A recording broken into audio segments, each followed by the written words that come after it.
Hey, everybody, this is Munson Steed, and we are on CEO to CEO.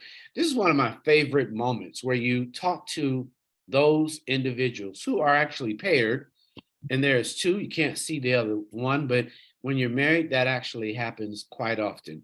You see one, but the other is behind you, either in your subconscious or with the list, maybe a honey-do list or honey don't list. Whatever it is, it can be there. But at the same time, there's a magical formula, one that actually can be bottled up. And before you know it, it's in a curly mix. And it is a new brand for the world to understand that there's love in a bottle. And it's made by two people. One, my dear sister Kim, and now the CEO today on this show, Tim Lewis. How are you, Tim? I'm doing great. I loved that intro right there because there is always a honeydew list in my life running like background music. So I know exactly how that feels. The biggest thing most people talk about is that you guys have stayed very independent, got famous, and I say, it's a moment where people say, That's "Oh, you generous. did this." So tell the story. We are very, very interesting. You want to know the love story? You want to know the business story? Because it's I very actually like hard to move I, li- those things away from each I other. think I Yeah, think they're closer. So why don't we start with this curl mix of love first, that then turned into something else? sure. So we are products of the South Side of Chicago. Me and Kim both grew up on the South Side. She grew up in Roseland on 103rd and Cottage. I grew up in Morgan Park on 111th and Loomis. And we met freshman year, second period gym class at Morgan Park High School. I thought Kim was super cute. It took me a little while to build up the confidence to go over and talk to her. Unfortunately, when I finally did, she was dating someone at the time. So then, round about junior year is when we actually got together. And as I was telling you earlier, if our names didn't rhyme, we probably would not be married today. It started real simple, like, hey Kim, hey Tim, and then it progressed from there. And we've been together ever since. That was 2008.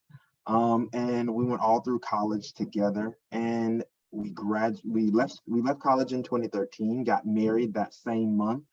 And my wife, that summer we got married, she decided that she wanted to start a business. She realized quite quickly that the corporate life, fresh out of college, was not for her. She did not fit. She could not deal with the racism, the pressure, that quite frankly, some of her older white male counterparts were putting on her, and she really felt like she didn't fit. And at the time, um, we were trying to kind of work out a way for her to create a product or service that we could grow and kind of build our wealth together as a couple who are, newlyweds. So we tried to raise money for this crazy idea called the Natural Hair Academy, which was a social network for women with natural hair. We did all type of pitch competitions, anything we could to try to raise money. Didn't win anything. Nobody wanted to give us any money. But I was a trivia buff. So my wife had the crazy idea to sign me up for Who Wants to Be a Millionaire. I just came home from work one day and she was like, I know you think it's stupid, but I booked your flight, I booked your hotel, and I got you this tryout for Who Wants to Be a Millionaire. You're going to New York. I said, yes, dear. I got on the plane, and I ended up making it onto the show, and I won $100,000 on Who Wants to Be a Millionaire. Yep. And we used that to start our first business. That was the investment capital that we couldn't get from anyone. We had to go out and hustle for it ourselves. And then we actually ran the Natural Hair Academy, the NHA.com, for about 2 years, but we made almost no money. I think we put about $25,000 into it, and we made approximately $250 in that entire time. And we were crushed, we were a little dejected, but we didn't give up. And we promised ourselves that on our next business, we would make money on day one. And that's what kind of spawned the idea for Curl Mix. We were actually watching Shark Tank one day, and there was a lady there with a recipe. She was selling like prepackaged organic cookie recipes, and Kim was a DIYer at the time. She was making all her own hair care products. She would like go to Trader Joe's, buy up all the oils and butters and everything, ruin the kitchen, like leave me with all these dishes, and then have all type of crazy hair products around the house, right? And so I was like, this, why isn't somebody doing this for hair? And then as we were talking and watching, we were like, Kim, you could do this. And you could call it like curl mix or something. And she ran with it. She is the true entrepreneur in the relationship. She gets an idea, she is going to execute it. And within a month, we had a business called Curl Mix. And we ran it that way as a DIY box for about 2 years. And then the summer of 2017, we realized we weren't really growing the way that we wanted to grow. We had done over 6 figures 2 years in a row, but just wasn't taking off like we wanted to. And at the time, my wife was pregnant with our first baby, and we were like, yeah, if we can't make any more money out of this, something's gonna have to change. And so we talked to our advisors, we talked to our customers, and it just so happened that one of our DIY boxes was really, really popular. It was our flaxseed gel.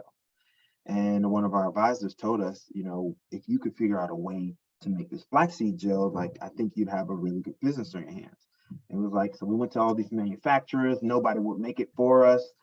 We got rejected time and time again. And our advisor, he came back, he was like, you know what, just do it yourself. You don't stop selling your best-selling product, just do it yourself, figure it out. And so my wife, 7 months pregnant in our kitchen, for a whole month, she was going through recipe after recipe, batch after batch. I think it was over 50 different batches to come up with the world's first shelf-stable flaxseed gel. And once she started getting compliments wearing her hair out in the streets, we were like, okay, let's try to sell this thing. And so we launched a pre-sale just to our customers, just a quick email.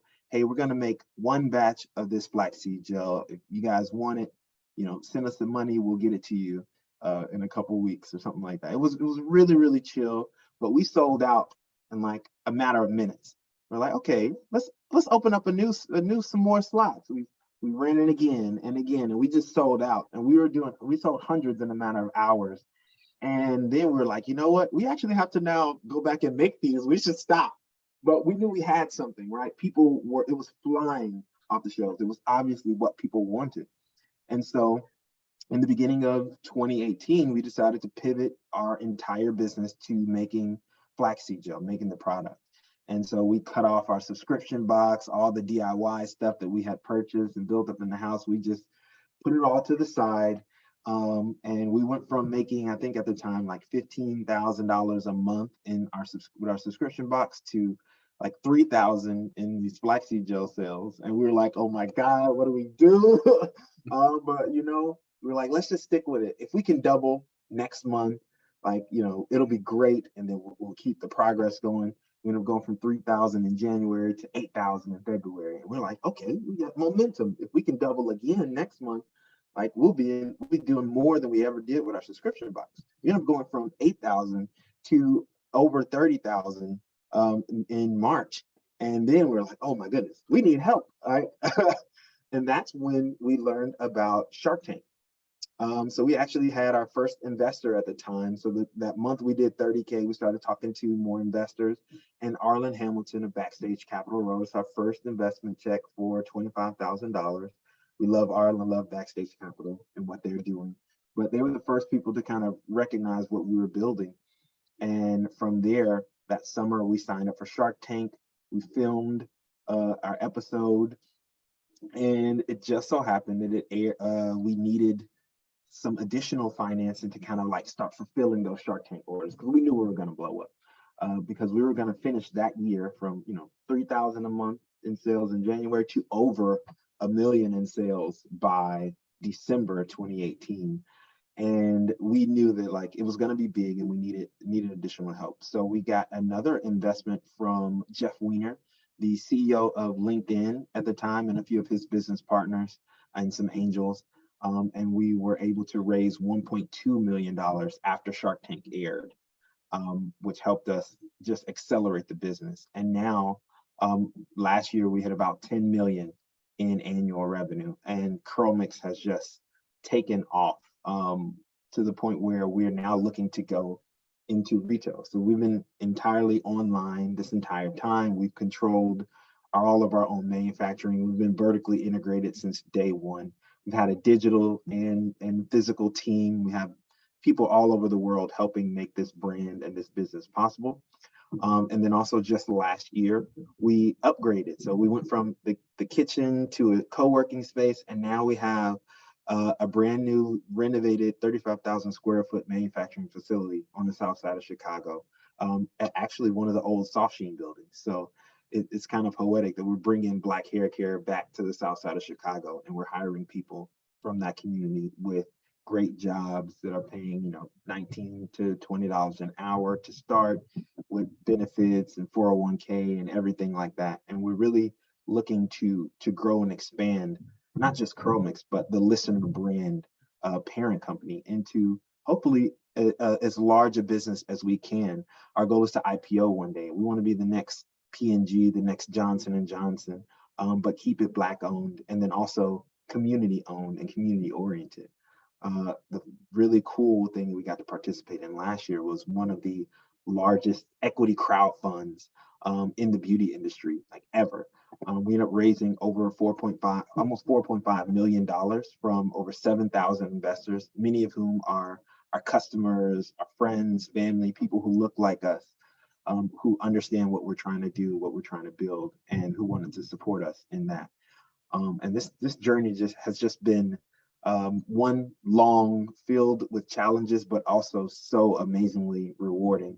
And I can't be more proud of like what Kim and I and the team that we've been able to develop have built over these years. And so that's kind of the Chromix story wrapped in one. Well, no, I love it. I think that the story is part of folklore for those who love themselves, love their community, and know that within our DNA, it runs in our race, success. And I think that you just got to believe, and you got to have faith, and you got to know that this is a mission. So I enjoy that. Now I'm enjoying listening to it, and I hope our viewers are. We've got more for you and Kim. We look forward to you coming out. We are having the Business Boulevard, which is something in our mind at Rolling Out. We see a Black Business Boulevard, a boulevard where you can see businesses. And that's both virtual, obviously, in the metaverse, but in our minds, we're just coming together collectively to create, pop-up shops and the like. So I'm really proud of what you do. We really want to thank you for coming on. But for those entrepreneurs who are really trying to figure out, how to scale, and why it is really important that you at least watch the numbers, build the team. Watching the numbers and building the team, just give them a tip on what is that like and why it's so important. Mhm. I will say there is no one who knows and or watches the numbers like Kim. And like I've never met anyone like her. I call it her figurines, but she is the master of the spreadsheet. She is a hawk over the P&L, the profit and loss statement. She knows the business like the back of her hand. And her guidance, her insistence on focusing on the numbers allow us to make informed decisions up and down the business. So because we're vertically integrated, we control our manufacturing. We have to deal with everything from imports and supply chain issues all the way through to customer service, and then product development, research development. So there's a lot of moving parts in our business. And if you're not on top of your numbers, you can quickly lose track of things, and be overwhelmed and be underwater in some areas, or not be informed. And so we've created a process on our team around one internal reporting that all kind of funnels up to Kim so that she can make great decisions as the leader of the business. And then when it comes to building out team, there's nothing great was ever built alone. Nothing. And so our team has been just monumental in this. Actually, our very first employee was our cousin. She was also our very first customer, very first full-time employee. And she's grown along with the business, and she's now the director of our operations. And so we take a really strong look at who are the people who we want to work with, who we can find talent just in our community, and then how can we grow and elevate them over time. We have a very, very tight-knit leadership team. So on the leadership team is our third co-founder, Alexandria Moore. I've known her since 7th grade. Kim's known her since high school. And Rosa, who is Kim's literal cousin. But then also Fred Hayes, who are assistant director of warehouse operations. He was at our wedding, right? We have a network of people, of amazing, talented, young Black people in our network, and we've networked across. And so we've all grown up together in the business and grown our skills together. And so with that core group of people, we now can then distribute that knowledge and those processes and the learnings and experiences that we've had down to our teams. And they do a great job of working kind of in silos, since we have all these different moving parts. Alex handles marketing, Fred and Wilson handles operations, and Kim and I are looking at the business as a whole. It really helps to have great, talented people who can grow in the business and who are just down with the mission. That can be a hard part of a startup, where if you don't have people that are down with the mission, if you don't have people who are going to be willing to kind of go the extra mile and be flexible when you need to be flexible, you're not going to get very far very fast at all. And so we've been very fortunate to find the talent that we've been able to find and then grow it within our silo. Cool. Well, ladies and gentlemen, you heard it first here on Rolling Out. You can come and actually meet Tim and Kim at the Rolling Out and what we're calling our super paperwork project, because it's all about that paperwork. When he says P&L, that is definitely part of the paperwork in the language of accounting. Tim, thank you. I am so proud of you. I think most of we brothers who understand it, if we let our queens reign, our lives are much better. So You preach to the choir.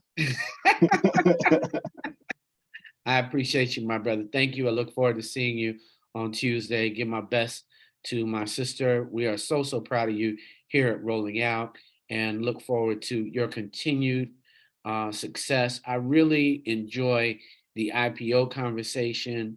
For all of you, we need to be able to trade in each other. It is so important. We love the fact that Jay-Z is successful. We want to be able to trade in his success. I love that you're opening up the opportunity at Curl Mix for the community to be able to trade their children's future and their futures with you and your company and your stewardship. So we look forward to Jay-Z going public. We look forward to you guys at Curl Mix. Definitely, you're already moving in that direction, and we love you. And this is Munson Steed interviewing his brother, Tim Lewis, Timothy, when he's in trouble, but he's not in trouble now, and give my best to Kim. I'm Munson Steed. This is with Tim Lewis, Tim, the CEO of Curl Mix. Thank you so much. Thank you.